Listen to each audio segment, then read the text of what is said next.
So this is the second thing which I want to discuss, and especially from two perspectives. That one is whatever we are learning, I should think in terms of its commercial viability. Commercial aspect is very important. That how can you commercialize things, and also for your project. That a project, and we'll just discuss shortly what to do with the projects.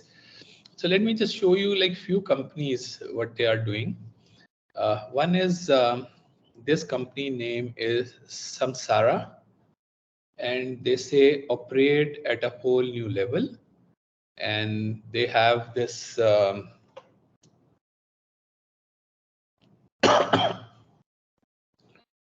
so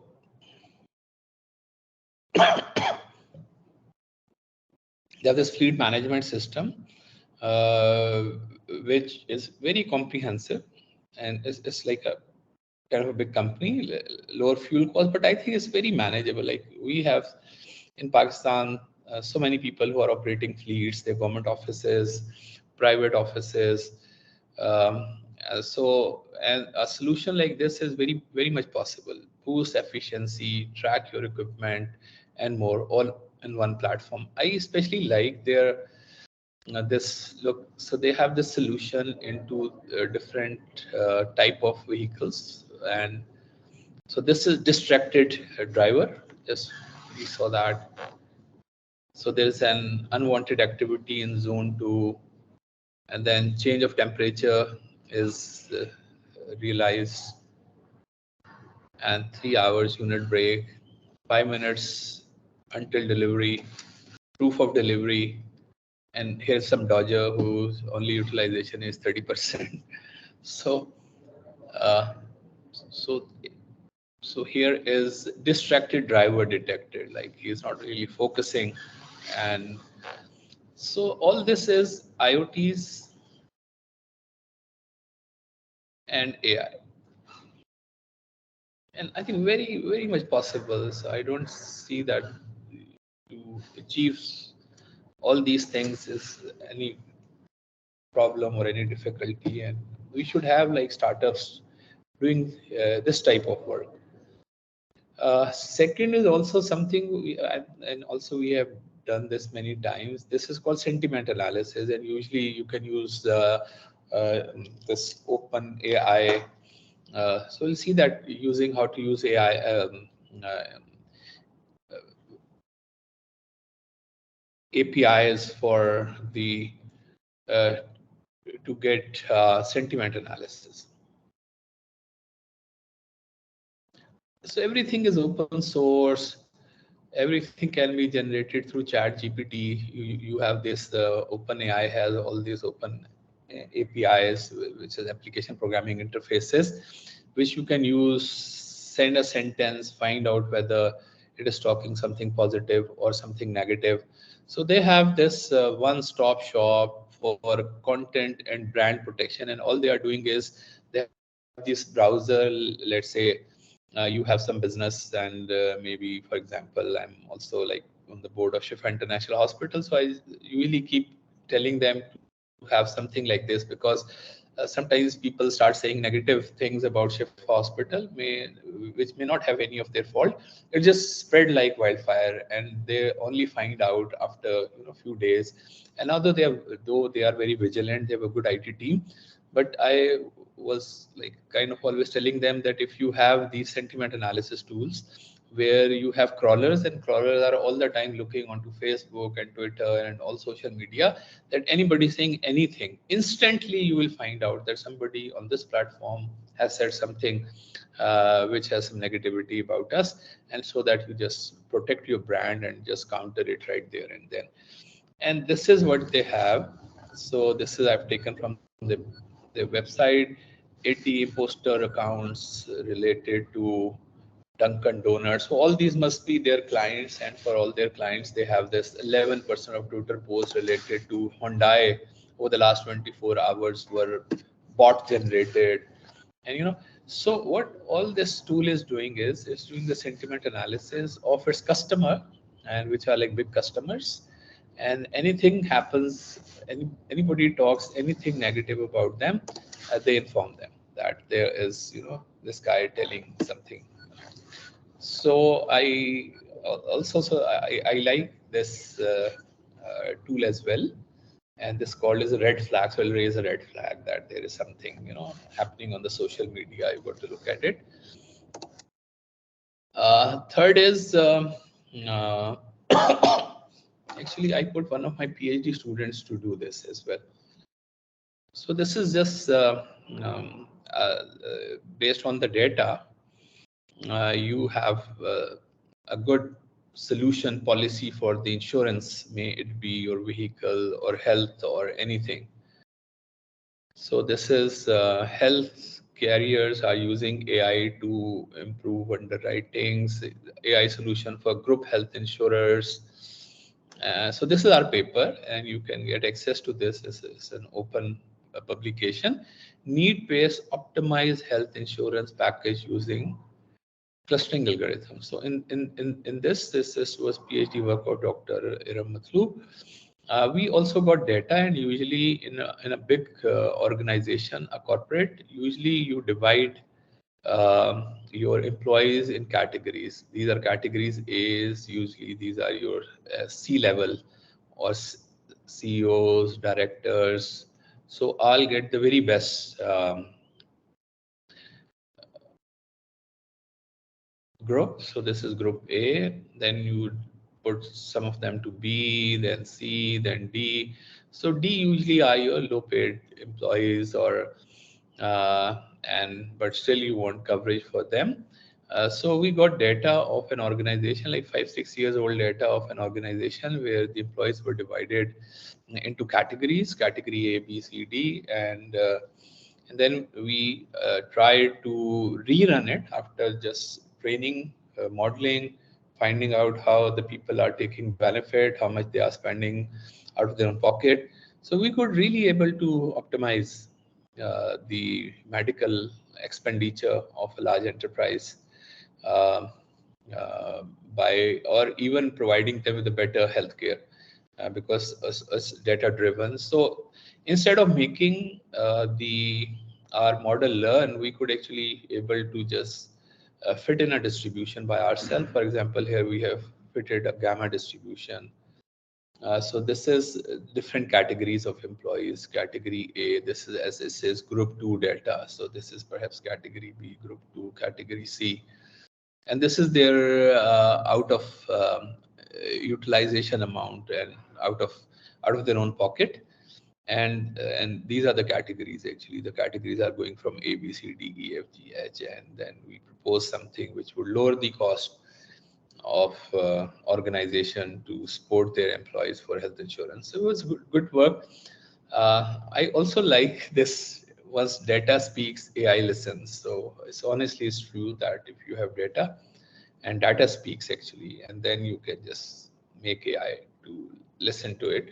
So the fourth thing which I want to discuss is purely an object classification company. This company is called Recycling Reimagine, advancing technology to enable a world without waste. So all they do is, this is a robotic company actually. So they have these classifiers. Once they have conveyor belt and all the waste is going on the conveyor belt, so they can classify whether it is plastic or paper or metal or organic or electronics and construction, and they would just put them into different bins, and they make the robot manipulator to pick it and put it somewhere else. I actually saw also a paper as well. It's published in 2023, almost doing the same thing: application of convolutional neural networks for intelligent waste identification and recycling.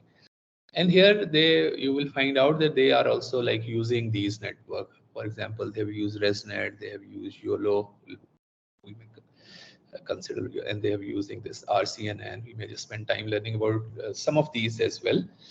And here are like the images from the waste, and then they do the classification, this paper, object detection, segmentation. So almost the things that we have learned, we can put them to use by letting the ChatGPT to use a pre-trained model. and then we may have to train it, especially the fully connected layer usually. So you have these layers, or some of the layers. Sometimes it depends that how many layers you want to retrain, but you use kind of the already trained model. And so it's so easy, honestly. Use a model, have just a lot of annotated data, and then just do the classification. And so this is the model. This is another thing which is our decision aiding system. They are doing a decision trees or whatever, but this company is just making decision aiding tools. So Refinery Advisory is an AI-driven decision support system that maintains a holistic view of the entire site and makes timely, transparent, and recommendations that enable operators to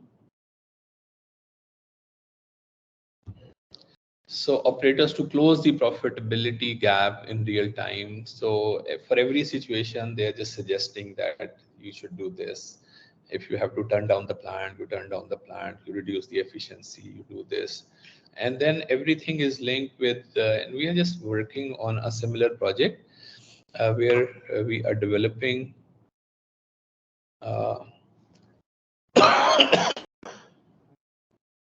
yes,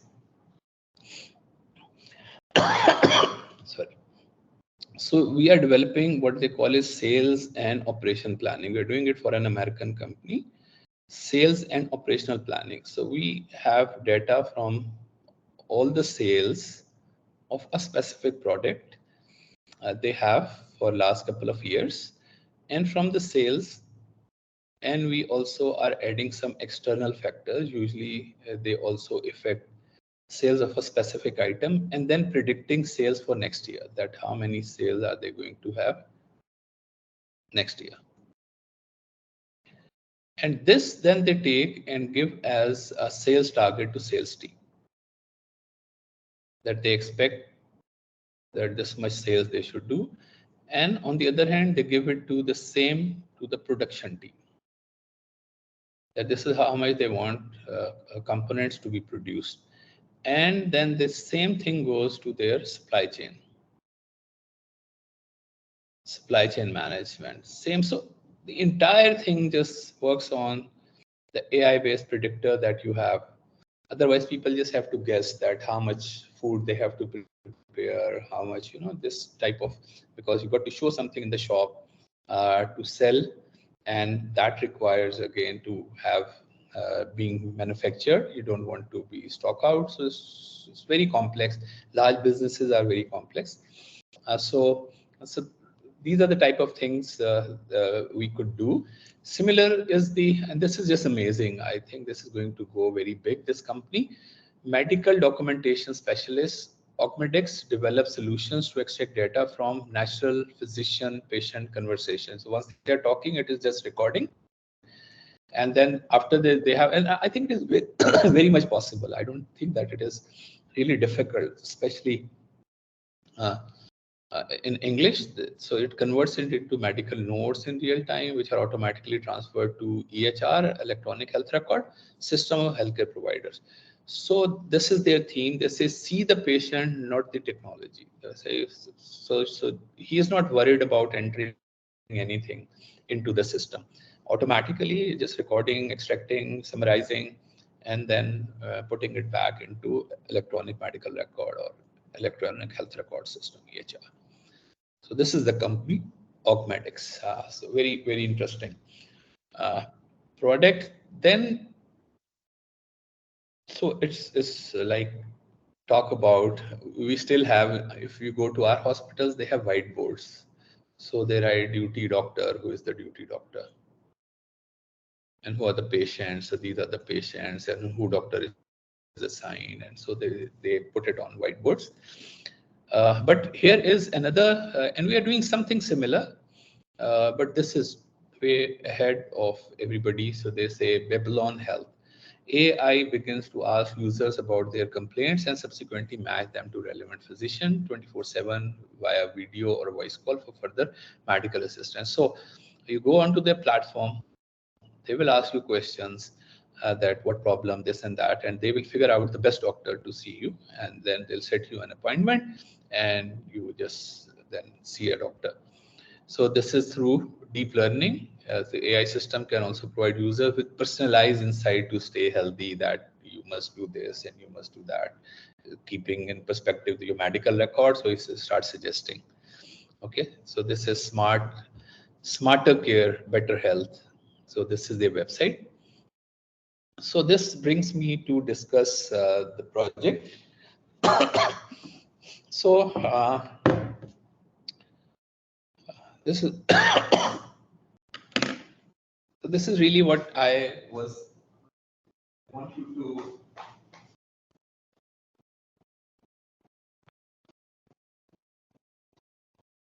submit. You can do this project as just independently as your own, or you can have a group of 1 to 3 people. So it's up to you. But I want you to submit me a submission, a proposal next week. Usually we keep next week means Tuesday. And we should have a brief abstract emphasizing that what AI technique are you going to use. So this is important. What AI element and where is AI in the proposal? And then break down into components. Remember, I showed you this Dr. Andrew NG curve, that there are so many applications at the tail which requires AI. So any application which you see around you, where you work, or if you are interested in just doing that, where you can get annotated data. So annotation is important. Where you get annotated data, you can do a good project. So and then you can see that and generate all the components using ChatGPT. So first, let's say you have an image, and as we have seen it, that you can easily read the images into your Python code, and then this reminds me that I have also, this is what I was showing you, the code that the code that I generated. Then these are the feature vectors. These are I was getting some errors. Activation maps. And to load an image, obviously you just go here, load an image, click, give the path, put the path in your code, and then the assignment, even for the assignment, just keep putting loading images for different objects and keep passing it to this. And then all you have to do is here, once here, you only have to say now use the principal component analysis to reduce the size of the feature vector into 2 or 3. So it'll just reduce it into 2 numbers or 3 numbers, which you can then easily plot. That will be very interesting to see. Okay, so this is about the project, and our final the project presentation and submission will be 1 week after your final exam.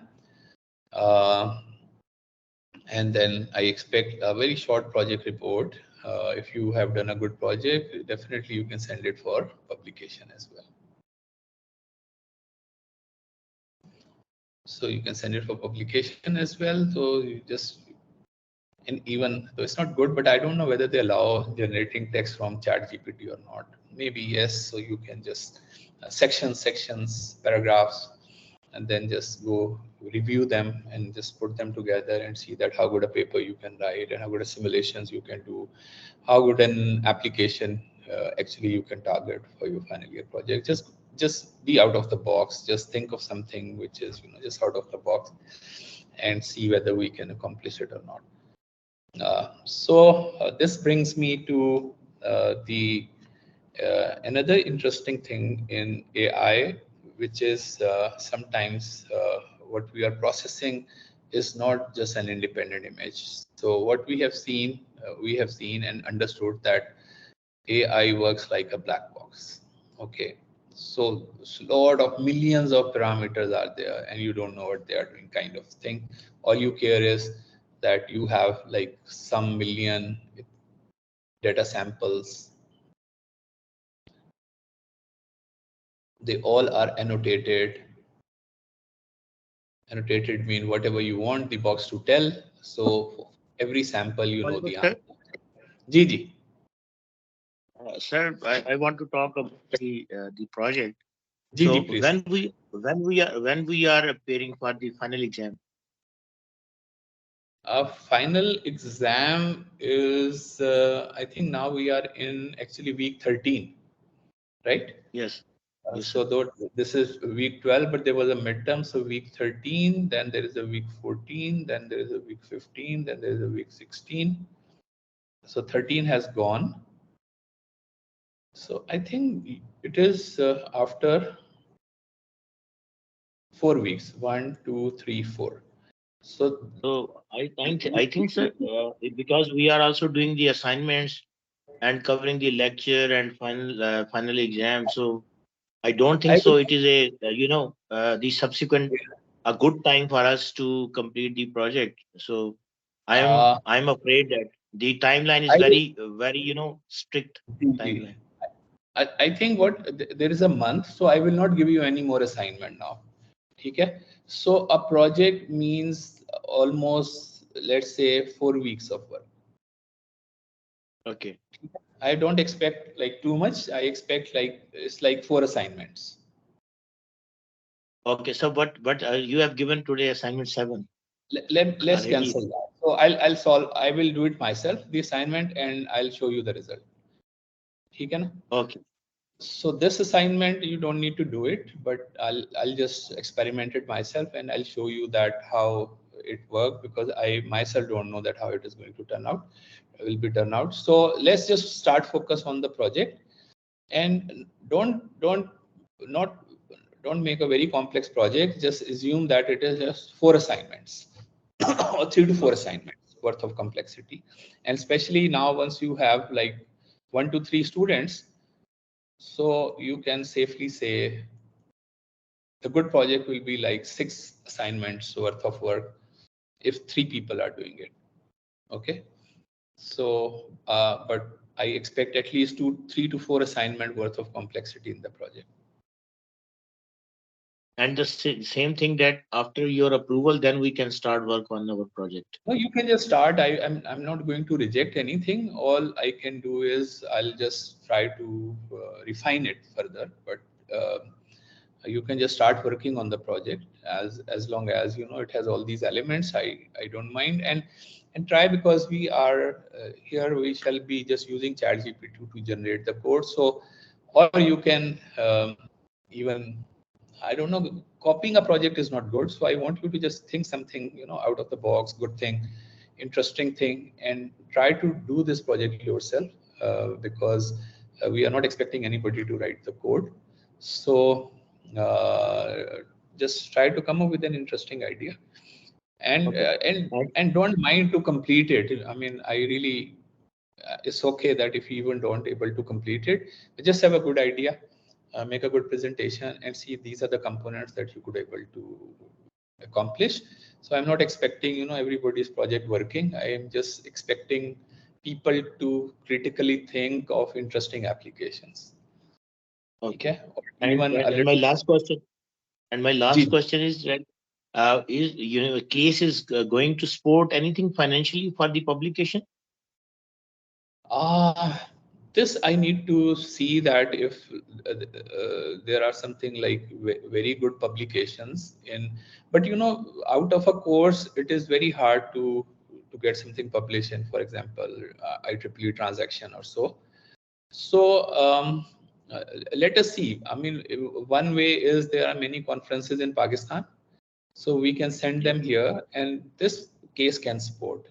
If like we're publishing something in a conference, in an international conference, which is happening in Pakistan, definitely we will support that. Okay.